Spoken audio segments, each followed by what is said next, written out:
കേരള വ്യാപാരി വ്യവസായി ഏകോപന സമിതിയുടെ മൂവാറ്റുപുഴ യൂണിറ്റ് പ്രവർത്തനം ആരംഭിച്ചു.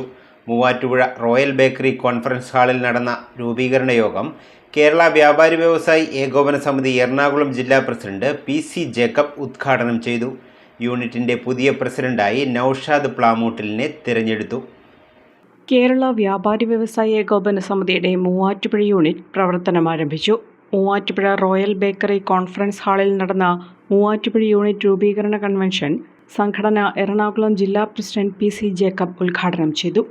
കേരളത്തിലെ 1.5 കോടിയിലേറെ ജനങ്ങൾക്ക് ഉപജീവനമാർഗം, അവരുടെ തൊഴിലും ഉപജീവനമാർഗങ്ങളും സംരക്ഷിച്ച് നിലനിർത്തുന്ന കേരളത്തിലെ ഏറ്റവും വലിയ സംഘടനാ പ്രസ്ഥാനം.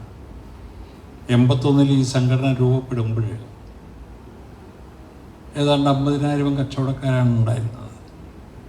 45 വർഷം പിന്നിട്ടിപ്പോൾ നമ്മുടെ ഭരണഘടന ഒരു വലിയ സവിശേഷത പറഞ്ഞിട്ടുണ്ട്: വർഗവർണ്ണ രാഷ്ട്രീയമില്ലാത്ത സംഘടന. അതുകൊണ്ടാണ് ഈ 45 വർഷം കൊണ്ട് 10.5 ലക്ഷത്തോളം വരുന്ന വ്യാപാരി തൊഴിലാളികൾ, വ്യാപാരി തൊഴിലാളി എന്നാണ് ഞങ്ങളിപ്പോൾ വിളിക്കുന്നത്. വലിയ വ്യാപാരികളൊക്കെ പഴയ കാലത്തായിരുന്നു. മൂവാറ്റുപുഴ പോലുള്ള പാരമ്പര്യ ടൗണുകളിലൊക്കെ പണ്ട് മുതലാളിമാരുണ്ടായിരുന്നു. ഇപ്പോൾ എല്ലാവരൊക്കെ ഏറെക്കുറെ സമാന തൊഴിലെടുക്കുന്നവർ തന്നെയാണ് എന്നാണ് നമുക്കൊരു ആവറേജ് കണക്കെടുത്താൽ കിട്ടുന്നത്. അത്ര വലിയൊരു പ്രസ്ഥാനമാണ്. പക്ഷേ വ്യാപാരികൾക്ക് ഇതെല്ലാം ആണെങ്കിലും കഴിഞ്ഞ വർഷങ്ങളേറെ കടന്നു പോന്നപ്പോഴും നമ്മുടെ വോട്ടും നോട്ടും നമുക്ക് ഉപയോഗിക്കാൻ നമുക്ക് കഴിഞ്ഞിട്ടില്ല. നമ്മുടെ വോട്ടിനും നോട്ടിനും വ്യാപാരി വ്യവസായി അംഗമെന്ന നിലയിൽ നമുക്ക് യാതൊരു വിധത്തിലുള്ള ഗുണവും ചെയ്തിട്ടില്ല.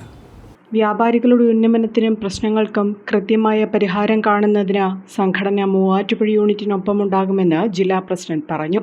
നിരവധി വ്യാപാരികൾ പുതിയ യൂണിറ്റ് രൂപീകരണ യോഗത്തിൽ പങ്കെടുത്തു. കേരള വ്യാപാരി വ്യവസായി ഏകോപന സമിതി എറണാകുളം ജില്ലാ വൈസ് പ്രസിഡന്റും വാഴക്കുളം യൂണിറ്റ് പ്രസിഡന്റുമായ സിജു സെബാസ്റ്റ്യൻ, ജില്ലാ ട്രഷററും പേഴയ്ക്കാപ്പള്ളി യൂണിറ്റ് പ്രസിഡന്റുമായ പി.എ. കബീർ, ജില്ലാ കമ്മിറ്റി അംഗം പോൾ ലൂയിസ് എന്നിവർ രൂപീകരണ യോഗത്തിൽ പങ്കെടുത്തു. മൂവാറ്റുപുഴ യൂണിറ്റിന്റെ പുതിയ ഭാരവാഹികളെയും തെരഞ്ഞെടുത്തു. നൌഷാദ് പ്ലാമൂട്ടിലിനെ യൂണിറ്റ് പ്രസിഡന്റായും, ജേക്കബ് തോമസിനെ ജനറൽ സെക്രട്ടറിയായും, റഫീഖ് തോപ്പിലിനെ ട്രഷററായും, വൈസ് പ്രസിഡന്റുമാരായി സുമിത് പാലപ്പുറത്തെയും ഷൈജു തുമ്പയിലിനെയും തെരഞ്ഞെടുത്തിട്ടുണ്ട്. ജെയിംസ് മാത്യു, നവാസ് കെ എന്നിവരാണ് യൂണിറ്റ് സെക്രട്ടറിമാർ. അഹല്യയിലെ വിദഗ്ധരായ ഡോക്ടർമാരുടെ ചികിത്സ കൊണ്ട് എനിക്ക് എന്റെ കാഴ്ചശക്തി പൂർണ്ണമായും തിരിച്ചു കിട്ടി. ഇപ്പൊ എനിക്ക് ഈസിയായി വായിക്കാം. നേത്ര സംരക്ഷണത്തിന് നമ്മുടെ Ahalya. Ahalya foundation eye hospital, കേരളത്തിൽ എല്ലായിടത്തും.